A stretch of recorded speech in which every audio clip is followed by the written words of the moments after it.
baby, y'all got the white supremacists galore, okay? Like all of them. You got the Proud Boys, you got the neo-Nazis. You have people that literally should be classified as domestic terrorists, because a lot of times that is what they are doing. They're engaging in domestic terrorism.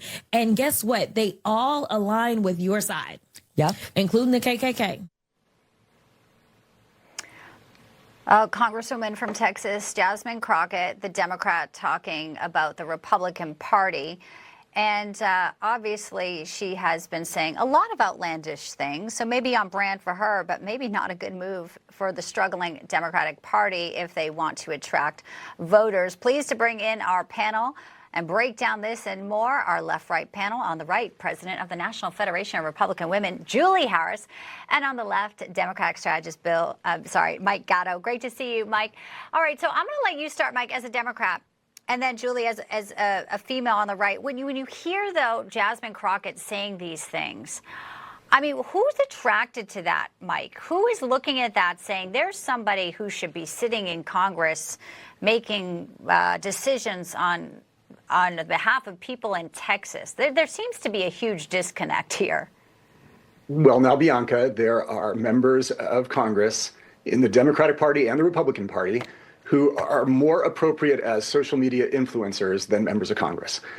These are folks who they manipulate social media and they manipulate the real media. They go out there and they say these outlandish things that get a whole lot of attention, but they don't get much done behind the scenes. They don't get much legislation passed. And I dare say that even their colleagues don't respect them too much. I will make a deal with you, however. I will trade you Jasmine Crockett for Marjorie Taylor Greene.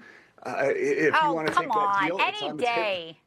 Any day. I mean, she speaks in, she's not even real. I mean, Mike, she's an educated woman, but yet she wants to talk like, bae. I mean, Julie, as a woman who's also, even if you disagree with somebody, okay, we should speak in a manner that young women, you're supposed to be a sitting member of Congress. You should show a little more class. I mean, intelligence, we'll throw that out because the left's radical and crazy. But I mean, this is just talk that really is unbecoming in many ways here. And I think people are getting sick of it. Absolutely. It is hard to take Congresswoman Crockett serious when her comments are show such a profound misunderstanding of American history. And let's set the historical record straight. The KKK was a violent criminal arm of the Democrat Party set up to terrorize Republicans who were trying to end slavery and stood on the biblical principle that all men, all people are created equal. I don't know how this woman was elected in the great state of Texas. I agree. Her what she exemplifies is not what we want young women to follow after. All right. And, Mike, I will take your bet. I will take Marjorie Taylor Greene any day over that. At least she's out there fighting for the defense of women and not trying to, I think, set us back in many ways. OK, let's talk about Ilhan Omar, because even the Raging Cajun says, stop. Here is James Carville. Do we have the clip here? Let's listen in. Ilhan Omar says that white men are responsible for most of the deaths in the United States. So, I don't know, my rough math is 33%. Let's go out and piss off 33% of the people that vote, and that's a smart strategy. And the people that agree with her. There are people that actually agree with her. And I think these people are more trouble than they're worth. What's your take, Mike? Yeah, so there's a lot of truth in James Carville's remarks there, and that's something that I myself have said many times on this show. The Democratic Party has got to work on appealing to a broader base. We have to return to basics. We have to go back to working men and women who used to be the base of the Democratic Party. Stand up for giving everybody a fair shot. When you speak and you say something that alienates such a large percentage of the electorate, it's never going to be good, folks. This is one of the reasons why Democrats struggled in 2024. I must say I conclude that the same thing as Mr. Carville. Sometimes these comments are more trouble than they're worth. All right, some comments from Joe and Joe Biden on The View. Let's play this clip and get your reaction on the flip side. What is your response to these allegations, or are these sources wrong?